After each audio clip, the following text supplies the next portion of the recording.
welcome back to Forever Blooms, and this week we are going to do an overview of my raised bed area, which if you guys have been following my channel, you know that I have a relatively small suburban lot, and this is the first regular raised bed. I do have two veggie pods that are on the other side of this area here where I have gardened before for a couple years already, but this is the first time that I have a raised bed. So I wanted to do a video where I could talk about some of my successes. I could show you like a mini harvest that I'm really excited about, and where I could also show you some of the challenges I've been having and some garden tragedies, guys. Bald spots in my garden that were not supposed to be bald spots in my garden this year, but it's the first year that I have this space, so I knew the way that I had it set up that it was going to be an issue for me. And I probably should have done a few things differently, but with me budgeting a bunch of different projects this season, I just had to prioritize different things. But before we start, I want to do the YouTube thing and say, please subscribe to my channel if you enjoy my content and want more updates on my property and what's going on. I do ornamental gardening, house plants, vegetable gardening, all that kind of stuff. And occasionally I'll throw in like a recipe in one of my videos of something that I used from the garden. But mostly it's garden and plant related. So if you subscribe, like, comment, whatever you feel comfortable with, it does help my channel grow. And it also keeps me encouraged to know that I'm not uploading these videos into the abyss of YouTube and that somebody is watching them and enjoying the content. All right, now for real, let's get to it.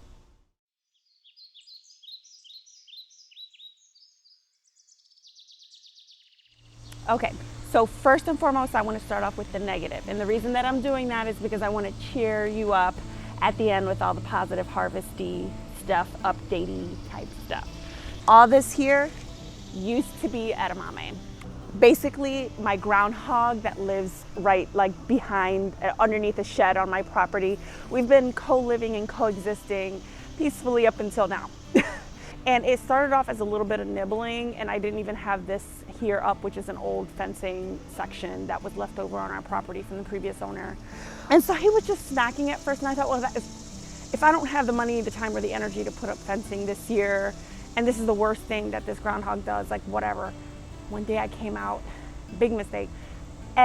All of my beans were chewed up. I don't think these plants are going to bounce back at all. So I'm going to try to think about something fun and interesting to do in this whole area here, which is like a 4x4-ish area.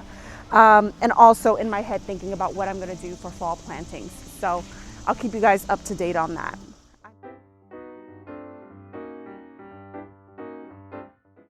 And this jungle right here is my pepper area. I want you to see how tall this pepper plant is. I mean, the bed is taller, but I mean, look at it.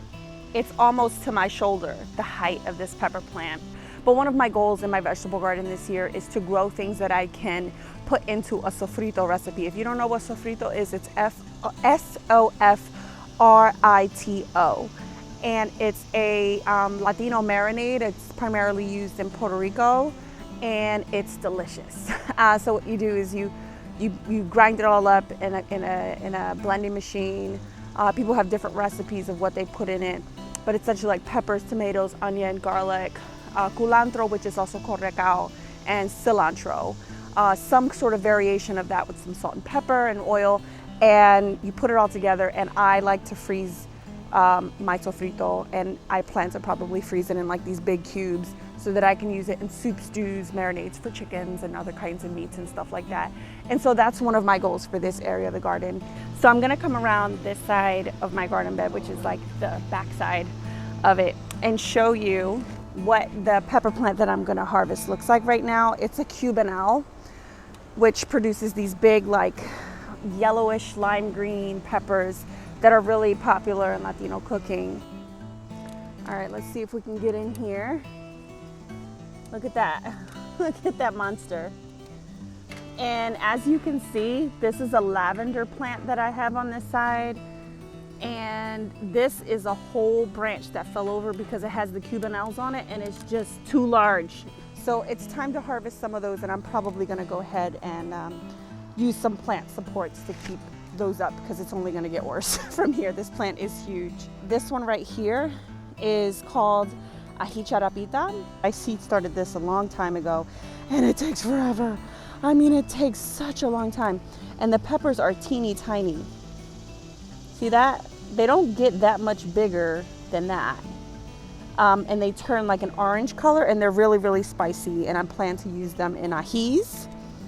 This here is a Corbache pepper. Look at this. It goes all the way from here, all the way up to here. And there's just loaded with them. And they're basically a sweet pepper, and they're long and skinny, so I plan to use them in a bunch of scrambles, like egg scrambles and stuff like that. This is a fish pepper, which has a wonderful story. It was primarily grown in the Philadelphia area by African American gardeners.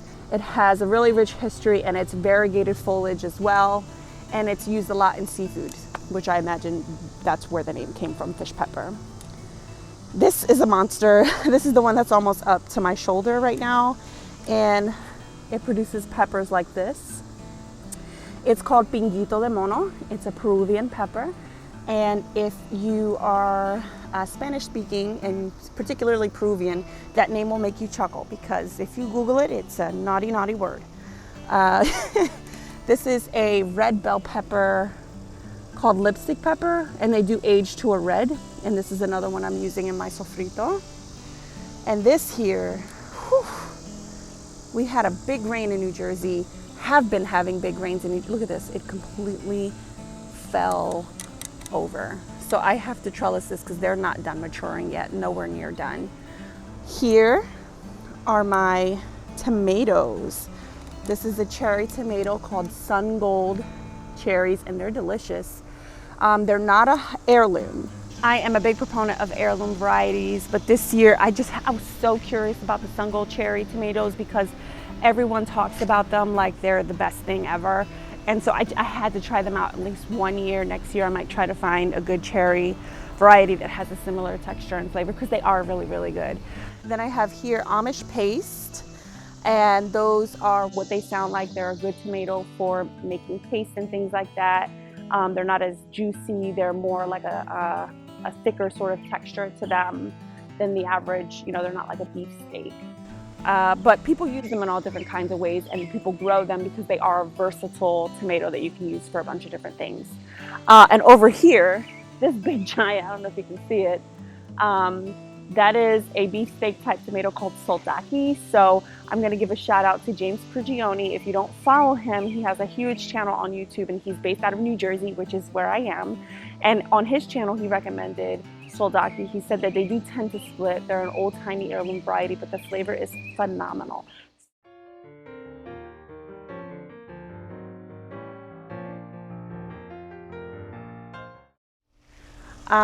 Okay, what else do we have here? We have some carrots, which aren't really doing much of anything because they got torn up a little bit by the groundhog coming into the area. Oh, I have watermelon. If you can see that sling right here, that is holding a watermelon. Look at that. So I started off by supporting them with pantyhoses, which I'd heard was a really efficient way to do it, but it just got too big. So I ripped up a t-shirt and I tied it to this plant stand that had a little curve and a hook because it was getting too heavy for this trellis that I have here. So I have like an A-frame trellis that's supporting 3 tomatoes on this side and then the watermelon plant on this side, and it's just getting out of control, guys. Like, look at this here. That's another one here. I got more growing in here.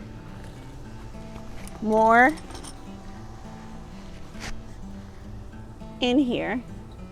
And they keep coming. Like, they just keep producing.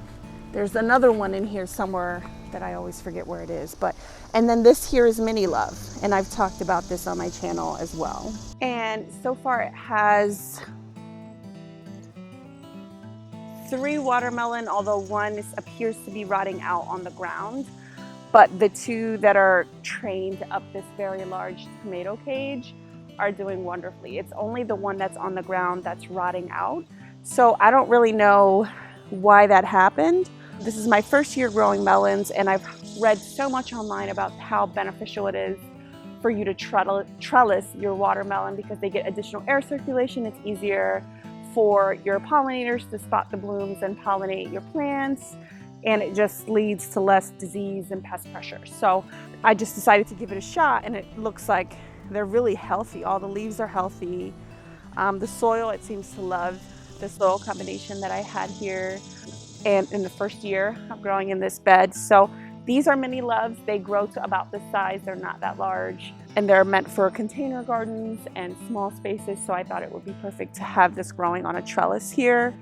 That being said, I would do some things differently with this area. I would probably have some kind of stronger trellis. I know a lot of people use cattle panels. That's something that I am thinking about for this area. But I also want it to be kind of decorative. I want my whole backyard to feel cohesive, and I want to start like building on the aesthetics of my property because it was an abandoned property when we bought it. It's been abandoned for 2.5 years, and it was a fixer-upper, and we're slowly working on different areas of the garden. And so as I do that, I want to be very cognizant of like the type of things that I put in my garden. And so I might try a cattle panel and see how I like the look of it. I might just try something a little bit more decorative, but this isn't going to work out. This plastic thing that I bought from the A-frame that I bought from Tractor Supply, like I might lose some plants. Like if it gets any heavier, I wasn't thinking. Everything looks small and wonderful and like it's going to grow perfectly on your trellis when you start the season off, and then all of a sudden your plants turn ginormous and you wonder why you didn't think ahead. Yeah.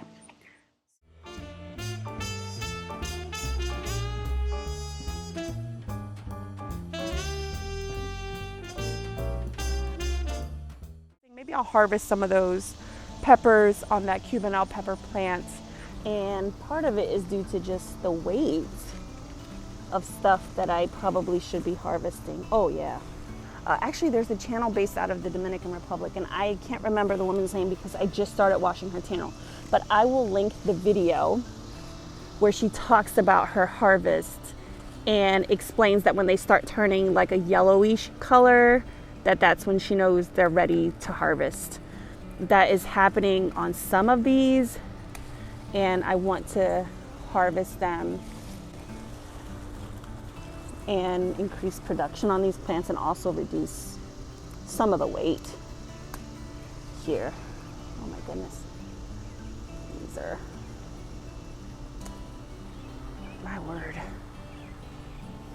Yes. Now this branch, either I just pinched it or it broke off in the storm.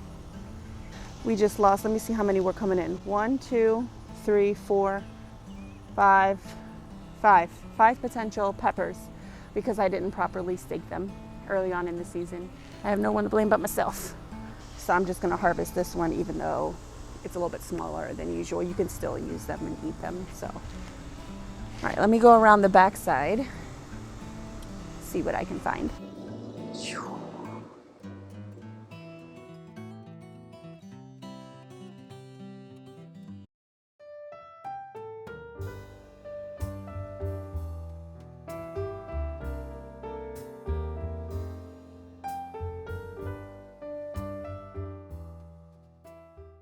And while I am here, I might as well take the time to try to tame this somewhat and take off some of the suckers that I have here. I had already harvested some of these tomatoes earlier in the week, and I'll insert some footage of me feeding them to my son for the first time. He has never had a cherry tomato in his life, and he is fussing over these cherry tomatoes that we just picked. Can I at least take the greens off? Okay. Do you like it? Yeah. Oh my God, he's not spitting it out. Oh, did I speak too soon?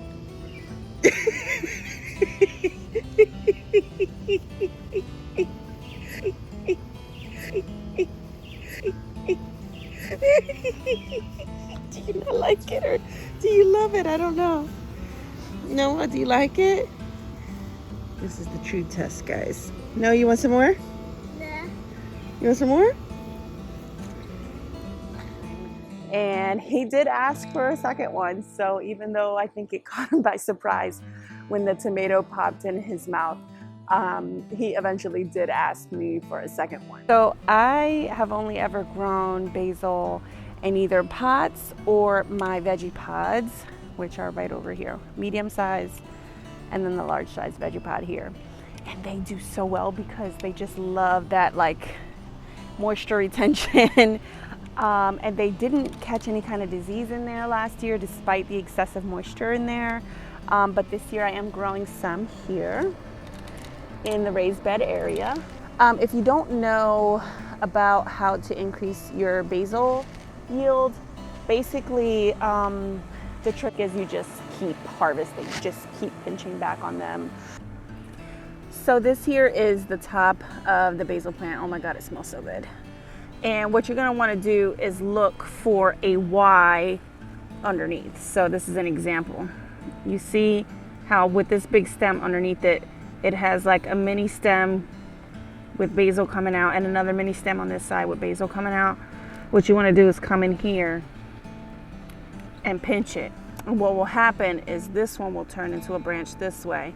This one will turn into a branch this way. You'll just get more. So you just wanna keep on pinching your basil plant, and you're just gonna, number one, help it not to go to seed. I might actually pinch this further. Don't be scared. Because the more you pinch a basil plant, the happier it's actually gonna be. So this smells so good.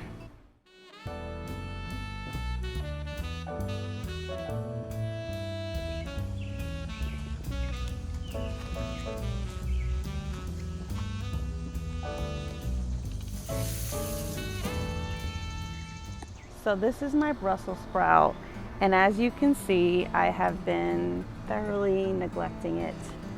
It's actually been a magnet for all kinds of stuff. Actually just let this be kind of like a trap crop is what they call it. So nothing else is really bothered by bugs here or any kind of infestation. The only thing that got attacked in this bed is actually I had a big old Brussels sprout here, and it just got to be too bad. I left this one because it wasn't as bad, but it's getting there. I mean, look at it. Do you see that?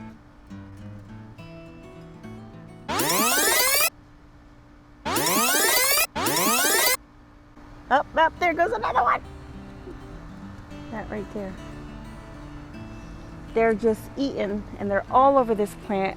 You have to check the underside of the leaves, because that's where they tend to be, and they're really small, and they start off green, so you don't necessarily see them, and then before you know it, your plant is completely decimated. All right, so I am about to lose daylight here real quick.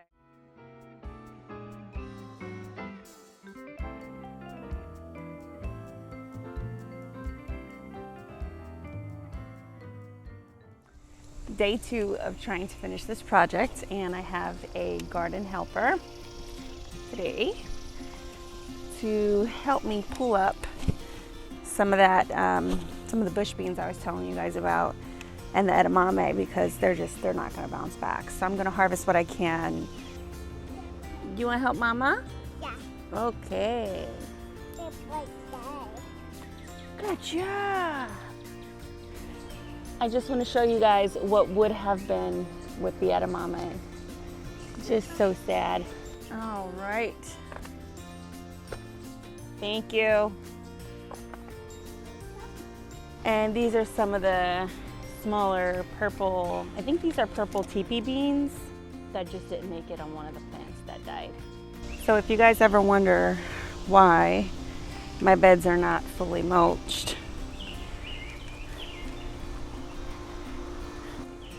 look, see? Let me see what's in your hand. Yeah? What's it?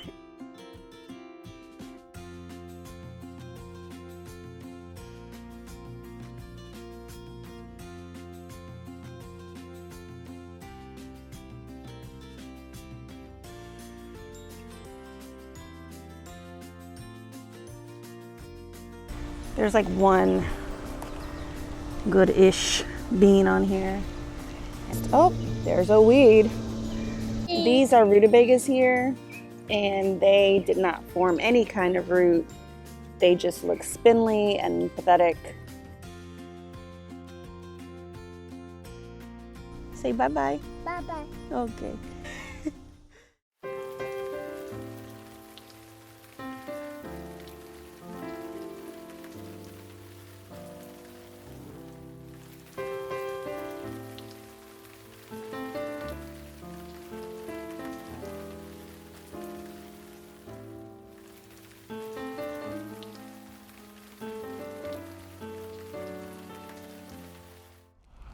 So day 3, as you can see, I have an entirely different garden helper today.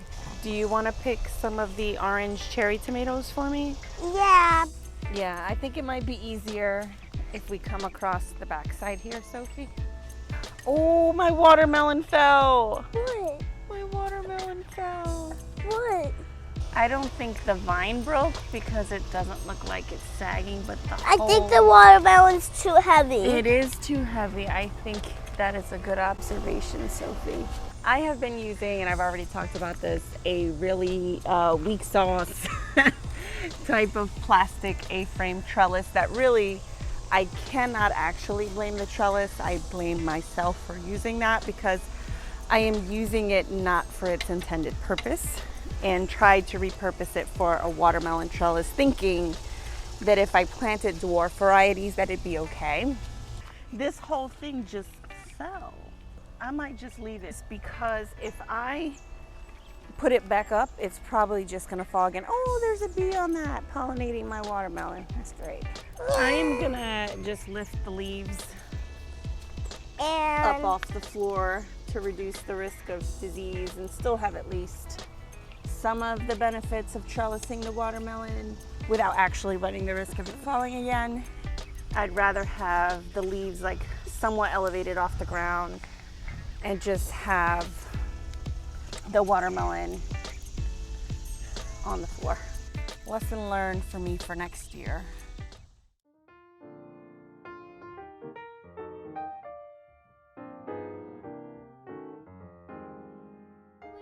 Do you want to harvest some tomatoes? Oh yeah. You see how these are green here? So we don't pick them. Right. Then And we these need are to- kind of yellow, but not orange. That's Yeah. not ready. You see, these are if you see these are green, they're not ready to get picked yet. When you see them orange, that means they're getting ready to get picked. Right. Like these ones over there. Oh yeah, those are ready. Oh, I see one over there. Oh, See? go get one, girlfriend. Go get it. I want to get it. That's, Really light. yes. At a certain point, I'm not going to be able to reach them. And they're just going to get too heavy for this and ruin like all the watermelon and all the rest of the plants. So I'd much rather just, Cut them off. yeah.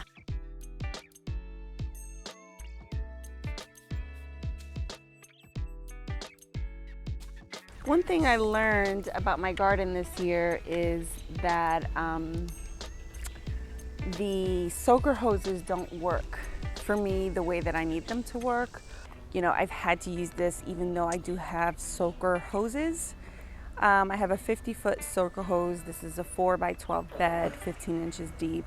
And the coverage isn't what I want it to be. I wish there was like one additional loop in it. And it's just also not giving certain plants enough water, and then other plants are getting too much water. Next year I'll probably try to see if I can learn how to do like a drip system and stuff like that, because I think you can customize that a little bit more. So I am just gonna go ahead and water because these actually, everything is looking pretty thirsty right now. The soil mix that I have in here is pretty fast draining.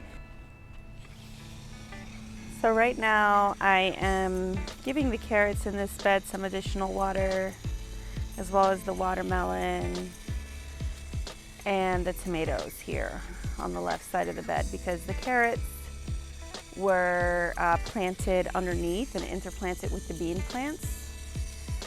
And so they weren't getting that much light. But then when I pulled all the beans, all of a sudden they're in a lot of light. I don't know how those carrots are gonna do. I only have a few bean plants left here. All the other plants got torn up, but the dragon tongue wasn't as bad as the others. People told me from the beginning that I probably shouldn't try my hand at a spring crop of Brussels sprouts because it would just be too hard with the pest pressure. And I think that you could do it under the right circumstances, but not my circumstances.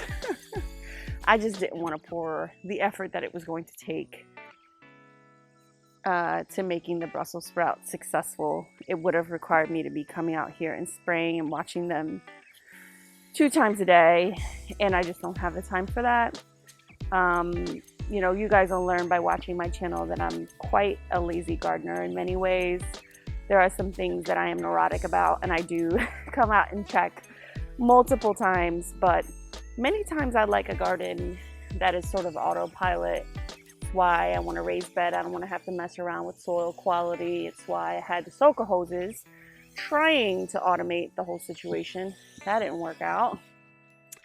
And that's why I really enjoy the Vegepods, which I will go ahead and tour you in a second. It really is sort of an autopilot situation. I have stuff germinating in there without my help, really, and stuff that I have tried to germinate indoors, winter sowing, in this raised bed without any luck. But in the Vegepod, I had luck. So let me show you.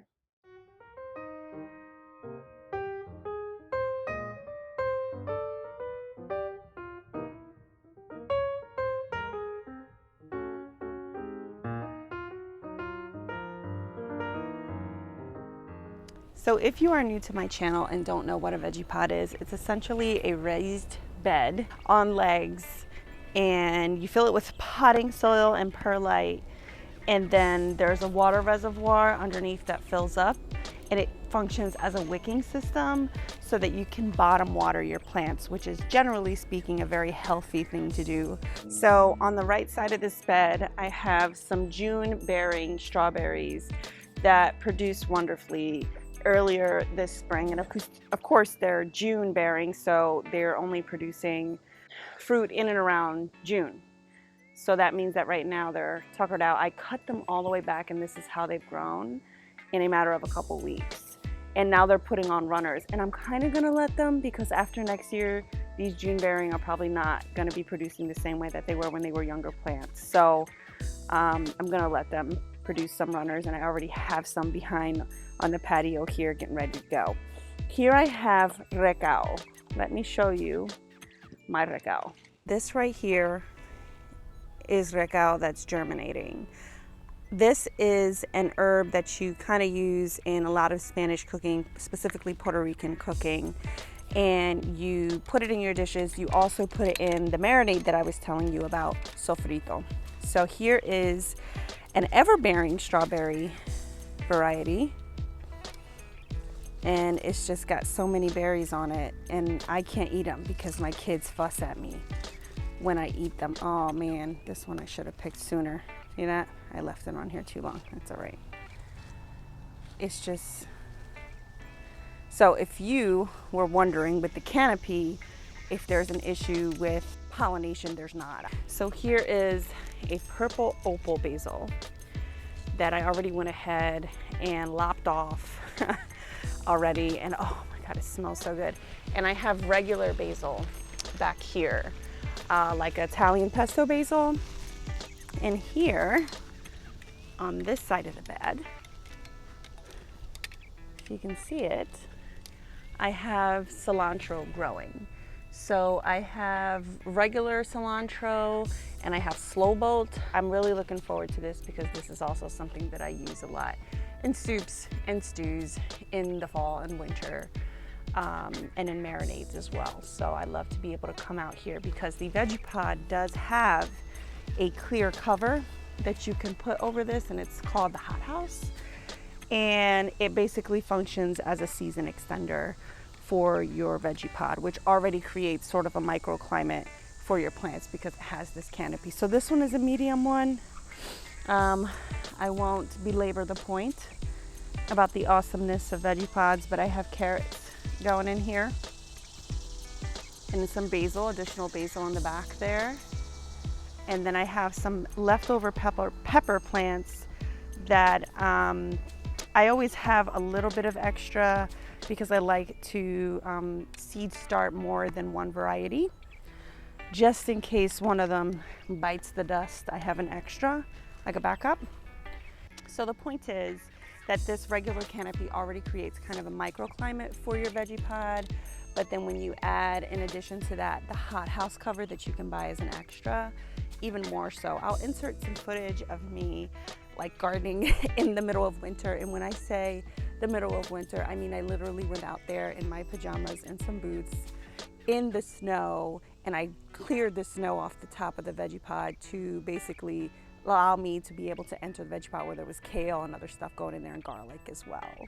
So that is it, guys. That is all I have for you today. I just wanted to give you a brief update on what's going on in my raised beds and some of the lessons that I've learned this year, some of the successes as well as some of the failures, because I do think that transparency is really important in gardening channels, because you're going to encounter some setbacks in the garden. That's just the way it is. You can't go into it expecting everything to be like perfect basil here in the Vegepod. You're gonna have watermelon falling over. You're gonna have stuff eating on your plants, decimating your edamame and beans. I mean, it's gonna happen.